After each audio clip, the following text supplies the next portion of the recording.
Fitbit, can I just watch TV for 4 hours motionless without you assuming things about me? Can we do that, Fitbit? Thank you. I got myself a Fitbit. Any Fitbit users in the audience tonight? Yeah, you better clap. It counts as steps. Do it. Get it in. People usually get a Fitbit to motivate them to exercise more, but not so much me. I just like that it tells me things I'm already doing. Like I look at it and like, oh, I slept 13 hours last night. And it's 8 p.m. and I've taken 92 steps today, so good for me. My Fitbit's like, no, Jordan, this is bad for you. Very bad. My Fitbit doesn't respect me. That's what I want you to know. Here's the thing my Fitbit does. It's always telling me I'm sleeping when I am definitely not sleeping. Just like, Fitbit, can I just watch TV for 4 hours motionless without you assuming things about me? Can we do that, Fitbit? Thank you.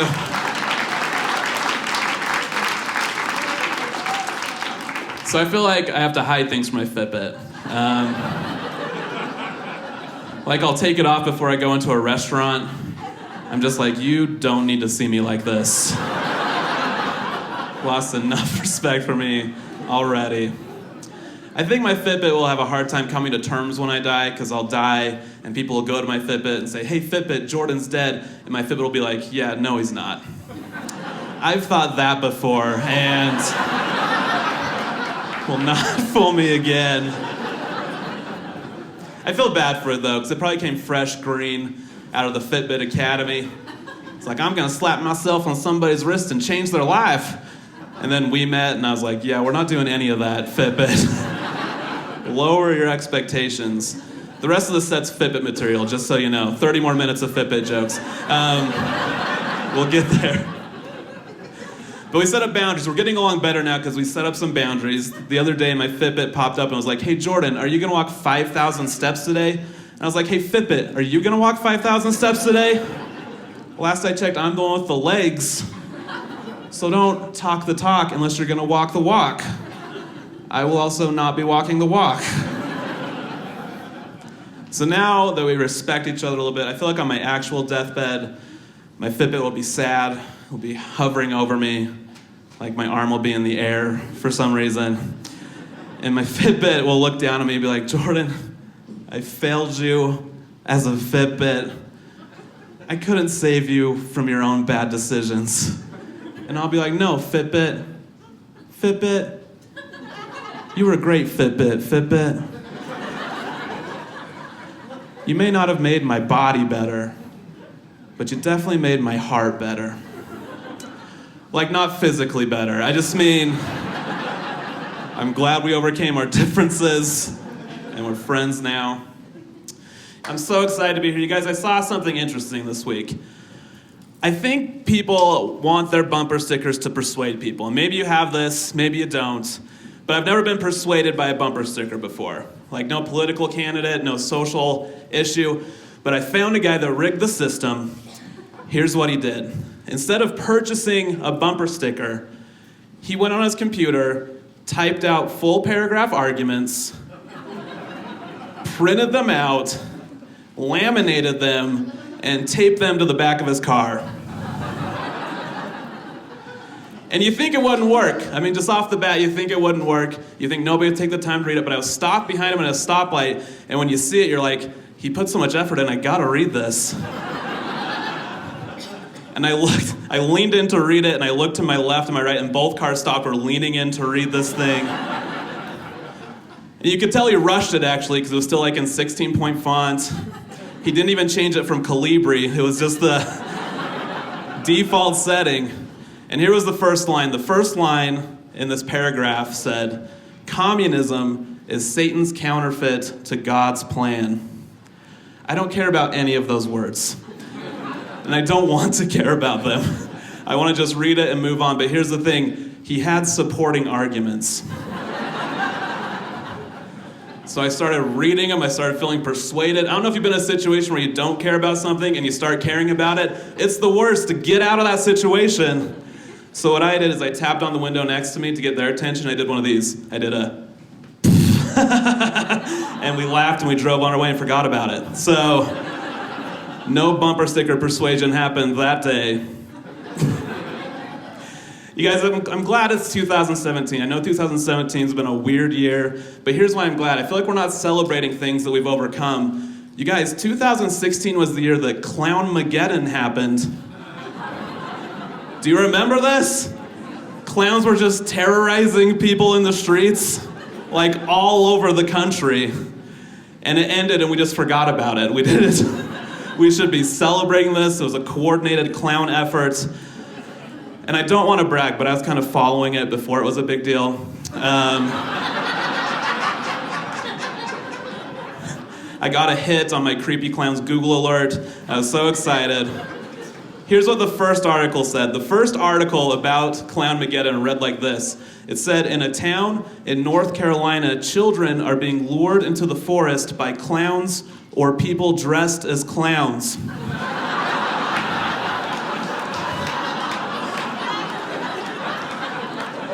I think you guys are with me.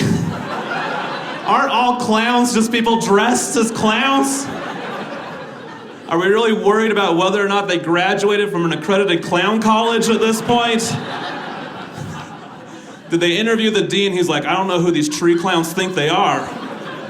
But they did not graduate from a proud clowniversity such as ours.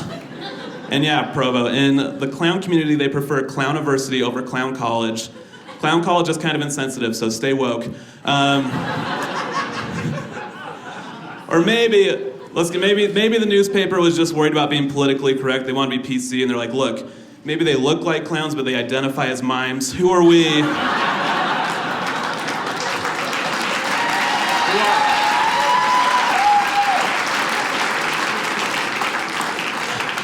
But I started thinking, like, why was I attracted to these stories? Like, why did I have a Creepy Clowns Google alert? And I started thinking about the characteristics of clowns. If you look at clowns, really three things come to mind. Goofy red hair, pale white skin. For the third, let's say atypical body types. Like, I've been a redheaded stepchild my entire life, but I think I found my people. I think I found them. Thank you. And I get it. They're like terrorizing people in the streets, luring kids into the forest, but like, I think I could do it. I think I'd fit in. So I don't know if you've noticed at this point, but I'm kind of a fatter redhead. Like, I don't know, can you tell? Like, you, ma'am, what's your name? Emily, can you tell? What is a liar in the front row? She said no, but her eyes said, it's the most obvious thing I've ever seen. Guys, being fat's hard enough, but being a fat redhead's worse, because when you're fat, you get the stretch marks, but redhead stretch marks are way uglier than regular people's stretch marks. And I know you want to hear what they're like, so let me explain. My stretch marks, they're neon pink. They just radiate out of my white porcelain skin. It's gotten bad. It's gotten to a point to now when I look at myself in the mirror naked, all I see is a giant bloodshot eyeball looking at me.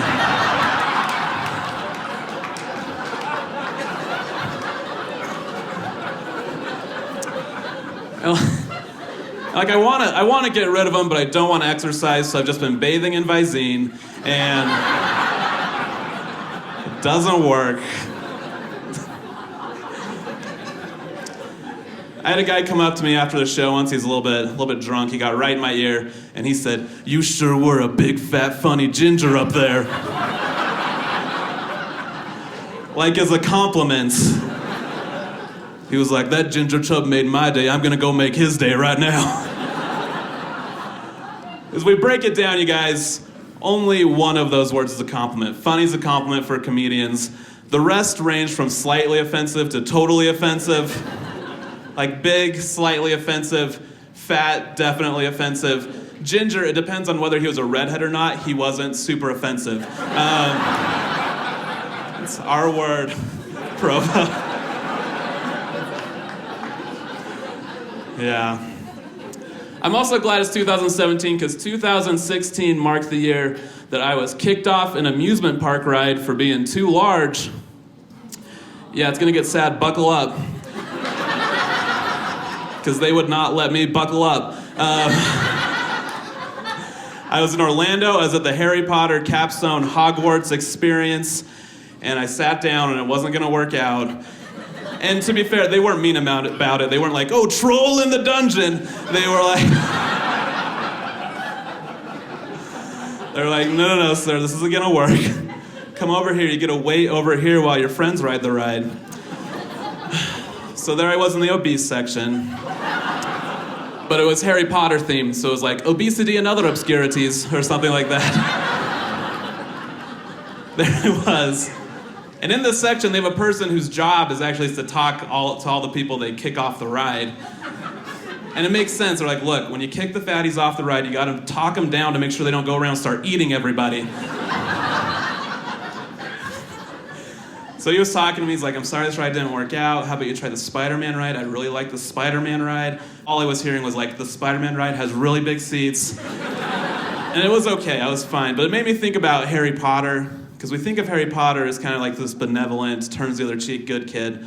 But here's what he did. He built an entire wizarding theme park. And at the capstone Harry Potter Hogwarts experience, he was like, no, make the seats so small that Dudley and his fat dad can never ride it. Never.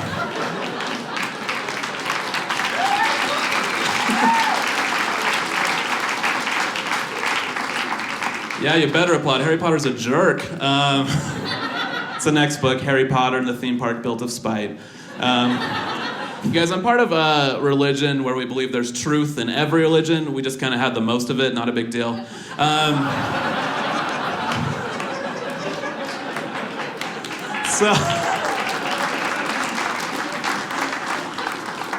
So I've been going and seeking out other religions because we can still find truth and enlightenment from them. So I've been around, and I finally went to churchofsatan.com. And on churchofsatan.com, they're like, hey guys, we're the Church of Satan. I read it in a really friendly voice for some reason. They're like, we're the Church of Satan. We just think that God is fake and religion isn't real. You should just do whatever you want, and that's how you'll be happy. And it's fine if they believe that. But the problem is I looked at some of their Satanist community events going on, and they're still dressing up as Satan and doing weird Satan stuff, which doesn't make sense. Let me be the devil's advocate here. If you don't believe religion's real, you shouldn't dress up as Satan because he's still technically part of the religion is real team. My team. It'd be like if I hated Star Wars. I was like, Star Wars is stupid. Star Wars is the worst. I'm going to show you how stupid it is by dressing up as Darth Vader. That'll show you. So this is my advice for any Satanists that came out tonight. They're part of my key demo, don't laugh. For any that came out, if you really want to make me upset, you should dress up as the one thing in my religion that I actually do hate, the overwhelming guilt. If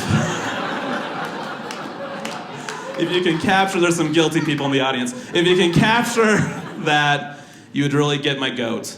Not to sacrifice or anything, it's just an expression. Just an expression. I actually have a few more Satan jokes, but the problem is if I do them all together, it actually invites the presence of Satan in the room. And we don't want that. He's a bad audience member. He just sits there with his arms folded, shaking his head. Sometimes he gets up and leaves and takes a third of the audience with him. He's a bad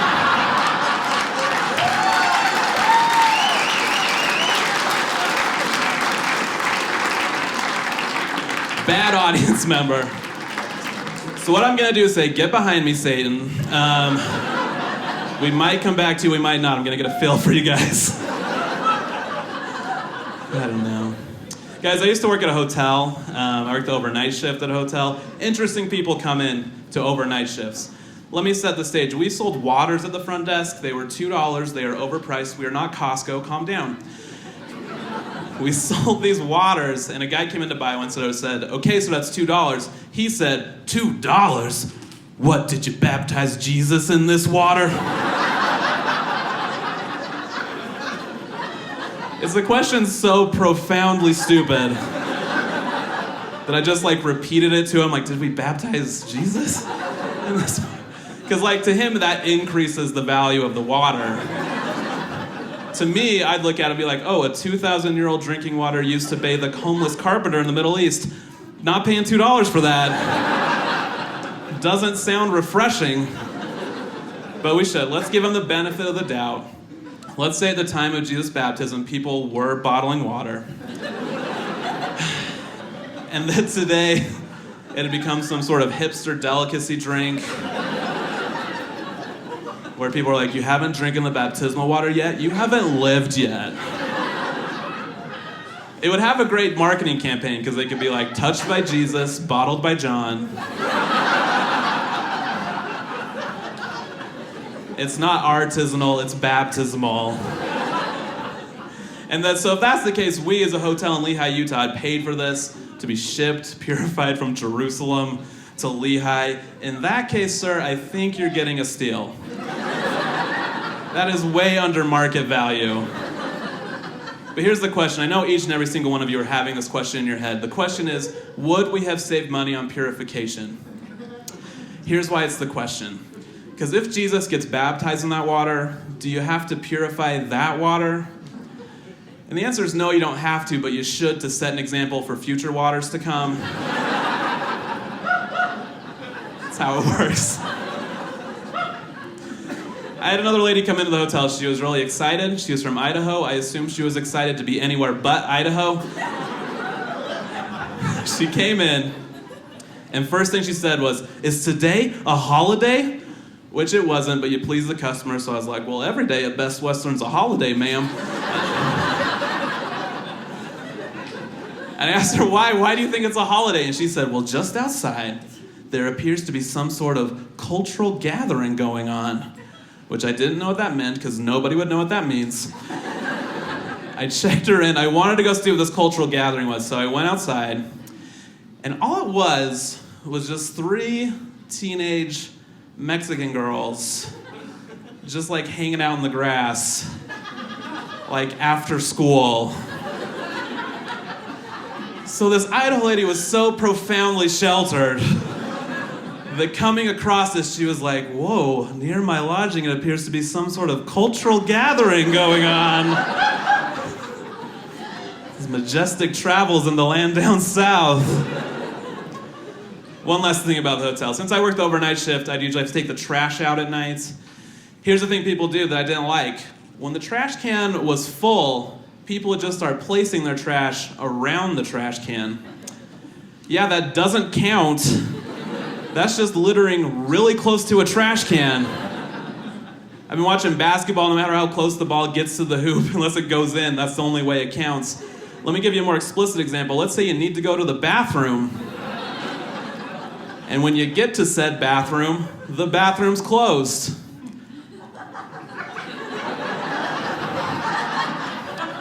Are you gonna be like, well, guess I'll just take a dump right here then? In all honesty, it's good to me to get it this close to the toilet. Somebody else will come along, make sure it gets the rest of the way there. Doesn't count, you guys. So after this overnight shift, I was usually very exhausted. There was a Carl's Jr. across the street. I'd go and get breakfast. And I noticed this sign at Carl's Jr. that I really liked when I was driving through. The sign said, now hiring, apply within. And I liked that sign because I feel like if you went inside, like, hey, do I apply in here? They'd be like, no, you apply in here. And it's true. If you're applying at Carl's Jr., you better have done enough soul searching to make sure you're sad enough to work there. Yeah, it's true. Guys, being talked down to is never fun, but what's worse is being talked down to by the cashier at the Little Caesars. Oh, and first let me explain. Little Caesars is just this hip little Italian joint I go to. Kind of a foodie. But I went into the Little Caesars and I ordered pizza and I ordered crazy bread. And when I ordered it, the cashier said, oh, do you want sauce with that? And I said, yeah, can I get marinara sauce or whatever you call it?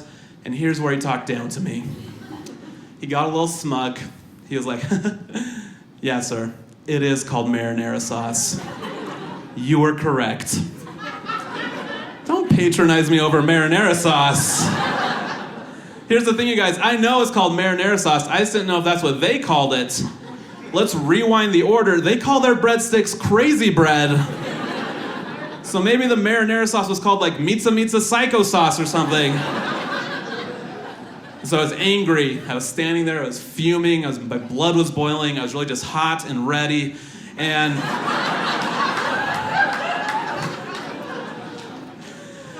I didn't say anything because I started thinking about crazy bread. Crazy bread is a ridiculous name for a breadstick. It should only be called crazy bread if you hold it to your ear and it starts whispering nonsense into your ear. Like seashells, you hear the ocean. Crazy bread, you hear conspiracy theories. You hold it to your ear and it's like, Stanley Kubrick faked the moon landing. What? 9/11 was an inside job. What? Rocky V is the best Rocky. What? You're not a breadstick. You're crazy bread. Well, you are. Here's the kicker. They give you crazy bread in a bag lined with tinfoil. Yeah, that's not to keep it warm. That's so the breadsticks don't think the aliens are reading their minds. They're crazy bread.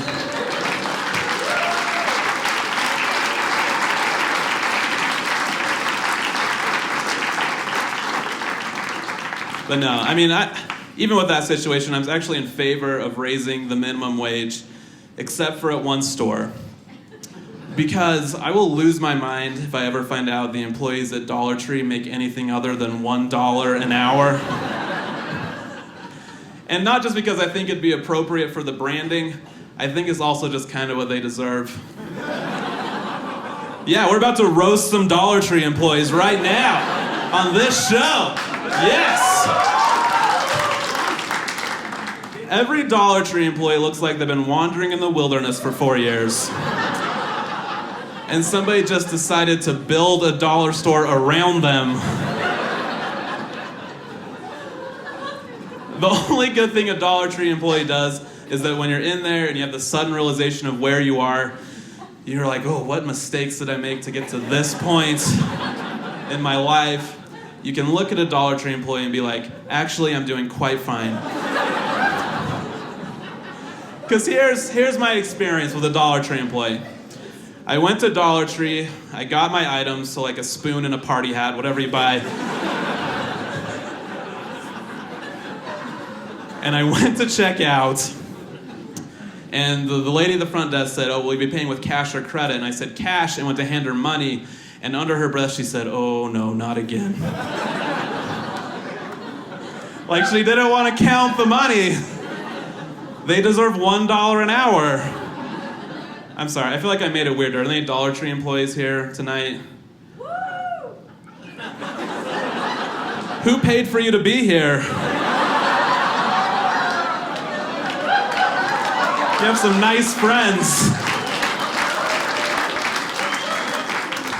No, I should be grateful. I have a good job. I actually work at a university. I teach public speaking. I try to play it cool because I'm actually not that much older than a lot of my students. It's like, for example, this one girl raised her hand and she was like, hey, Mr. Makin, I have a question. I was like, whoa. Mr. Makin's my dad's name. You will refer to me as Professor Makin from here on out. You know, just playing it cool, keeping it cash.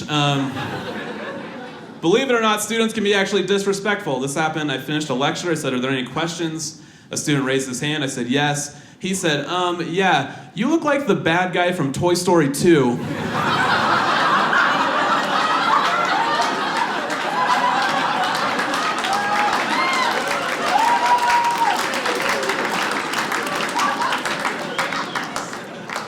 It seems like you agree. But I was so mad, I needed to put him in his place. I was like, look, kid, that was not a question. If you wanted to further the discussion, say, do you look like the bad guy from Toy Story 2? And I would have said yes, and we could have had a discussion about it. As another time, I was teaching this class that was kind of rowdy. The whole class was actually out of control. And what I wanted to say was, you guys better be quiet or else I'm going to blow a gasket. That's an actual phrase people say. But I was so flustered, what came out was, you guys better be quiet or else I'm gonna flip a casket.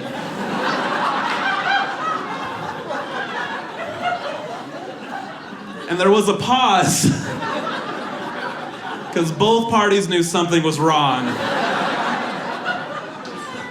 And what I can do in that situation is either I can pull back and like lose some respect, or I could commit 100%.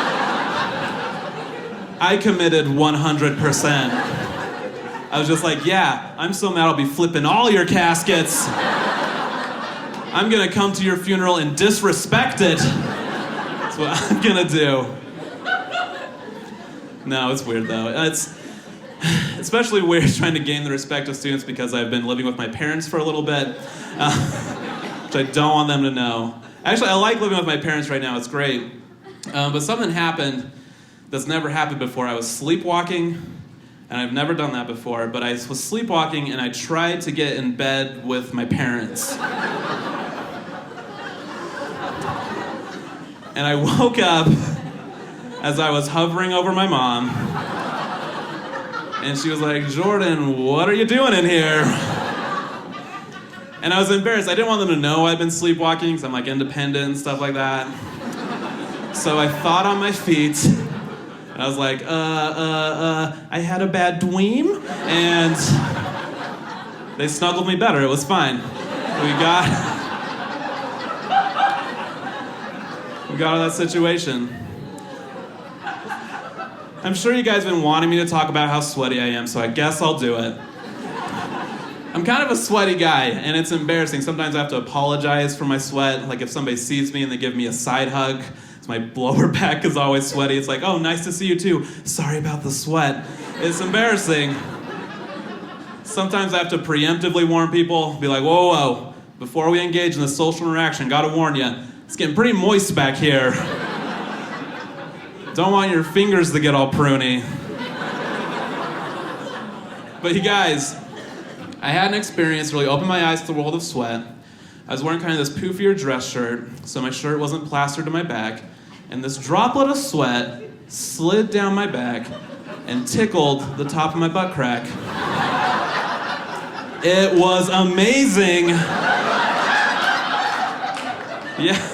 It was like Poseidon himself came down from Mount Olympus, stroked my back, and laid a soft little kiss right on my bum bum. It was so good.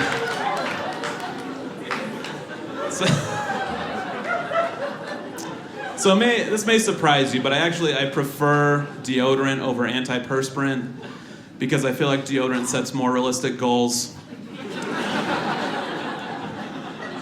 Deodorant's like a good friend. Deodorant's like, hey man, I'm not gonna lie to you. I'm not gonna make any promises I can't keep.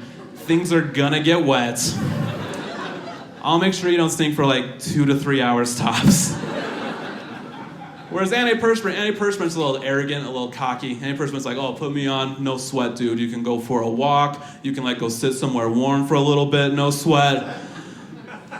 And the thing is, I don't trust people in real life that tell me no sweat. Like I asked my friend to pick me up from the airport and he said no sweat. And I said, that does not answer my question. That just specifies you will not be sweating, which is something I do not relate to. So antiperspirant goes on, a little arrogant. He's like, I got this. But then 15 minutes into wearing antiperspirant's like, oh no, there's been a breach. These walls weren't meant to hold this much pressure. Evacuate women and children to the lifeboats. That was a dramatic reenactment of the failings of antiperspirant with an homage to the Titanic. Thank you. Thank you.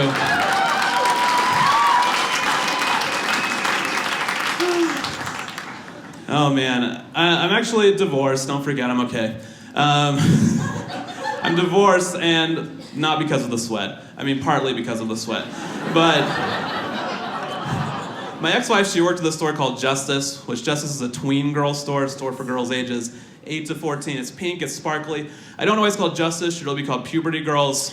But the problem is that sometimes I'd have to go into the store and wait for her. And yeah, there's not one spot in that store you can put me where I don't look like a complete creep. Like you could hear when I enter the store because all the moms go, oh, stranger danger, stay close to mommy. Stay close to mommy. Chanston's, go over here. I don't know kids' names. Epinephrine, get over here. Stay close to mommy. Because you guys, wherever I was at in that store, I was always within like 5 feet of panties. But panties for 12-year-olds. And I can only look at the ground for so long before I started looking at these panties. And yeah, when I looked at them, I started judging them as if I were a 12-year-old in the market for some panties. I'm just like, well, I wouldn't buy the ones with the laughing cupcakes, but I would buy the ones with the high-fiving kittens. That's more my style. But like I said, I'm divorced now, so now it's just even weirder when I show up. I can't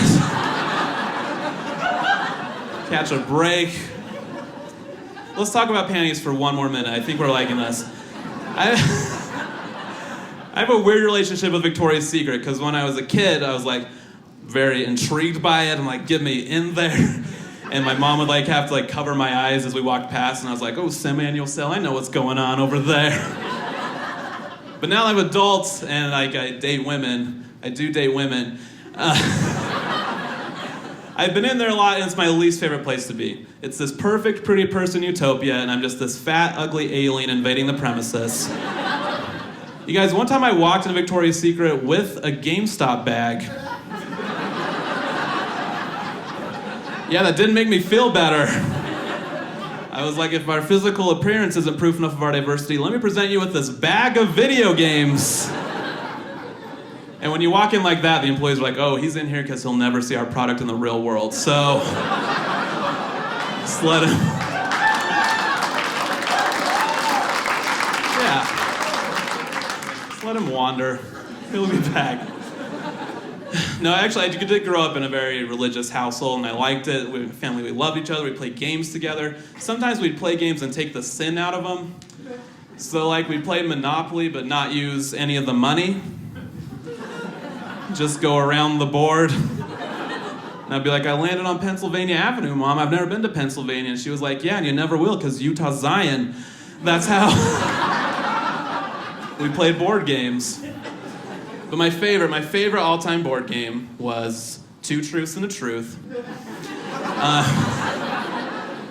My favorite family-friendly, sinless game was Two Truths and a Truth.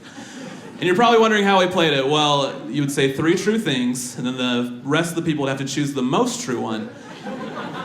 So, for example, I could say Old Testament, New Testament, Book of Mormon. They're all true, but we know one is a little bit truer.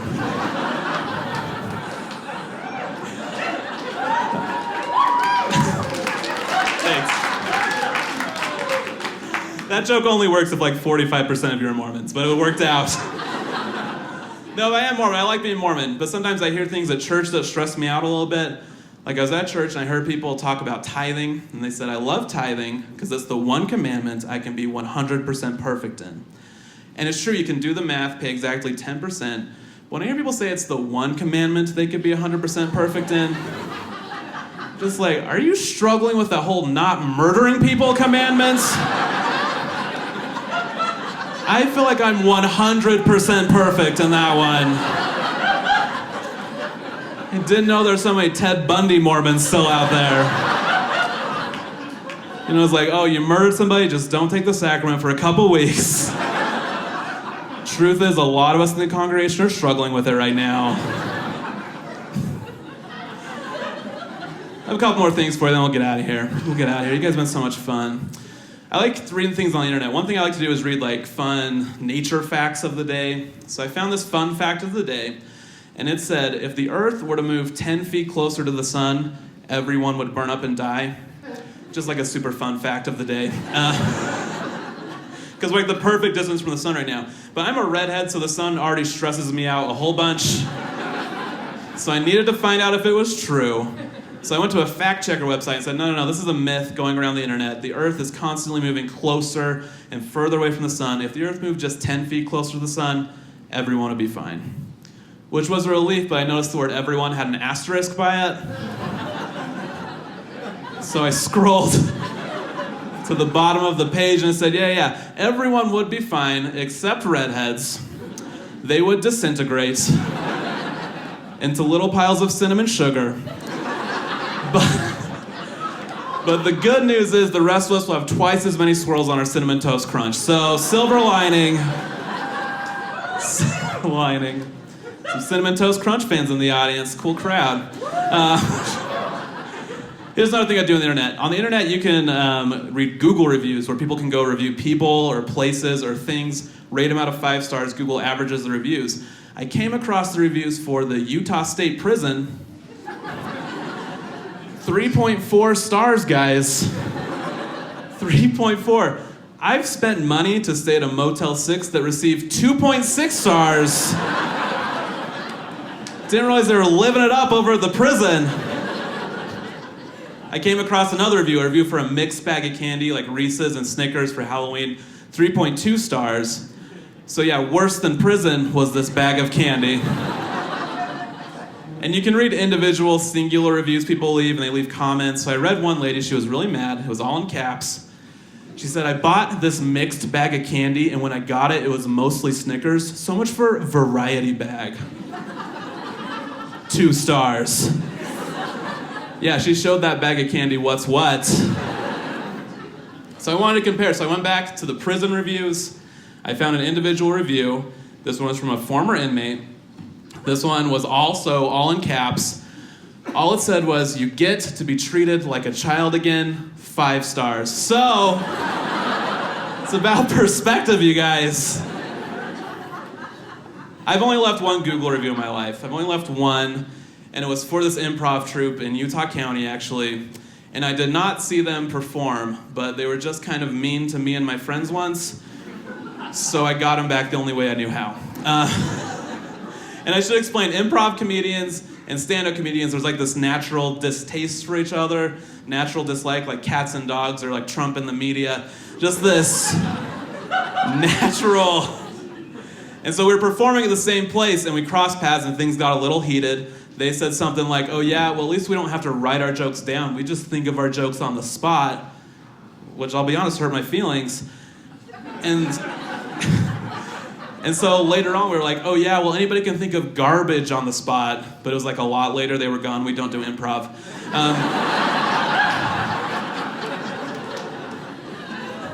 So I was mad they got the last word. So what I did is I looked them up on Google, and lo and behold, they advertised themselves as the only 5-star Google-reviewed improv troupe in Utah County. It just rolls off the tongue. And it was in that moment I knew I could leave a Google review that would make a difference. I could take them from the highest highs of 5.0 star Google reviews to the lowest lows of 4.9 star Google reviews. And so I left a review. I said I did not see them perform, but frankly, they are quite rude. 0 stars. And when this happened, their teacher, their leader, their grand wizard messaged me. Oh, sorry, I always get the KKK and improv troops confused. I think it's just because they're both so white and don't make me laugh at all. So anyway, he messaged me, and he was like, hey, I'm sorry my guys were mean to you. How about I give you some free tickets to a show? You can come, then you can leave an honest review. Like, he was being a real jerk is what I'm saying. And so instead of replying to him, what I did is I thought, well, I think I'm going to make him earn it. And so every time he messaged me, I would just bump up his review 0.5 star. And he got all the way to 2.5 stars. So if you're counting at home, that's 5 times he messaged me without a reply. And he got more and more desperate. He was like, hey man, this is my livelihood. I make money off of this. Like, please, we can do a show together. Like, blah, blah, blah, whiny, whiny, whiny. And so what you can do as a business, he stopped messaging me. And what you can do is you can go and you can comment on people's reviews. So he went and commented on my review.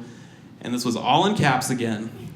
He said, please disregard this review. Jordan is a stand-up comedian and he left this review as a joke. Please do not listen to this review. So what you do, you guys, when somebody publicly discredits your review, is you go in and change that review to a 5-star review. Yeah. Yeah, improv guy, a little planning goes a long way, apparently. So what we learned from this is you guys made the right choice. Not only are stand-up comedians funnier than improv comedians, but we're also way better at cyberbullying. We just really nailed it. Hey, you guys have been so much fun. Thank you so much for coming out. You're the best. You're the best. Oh my gosh. Too much.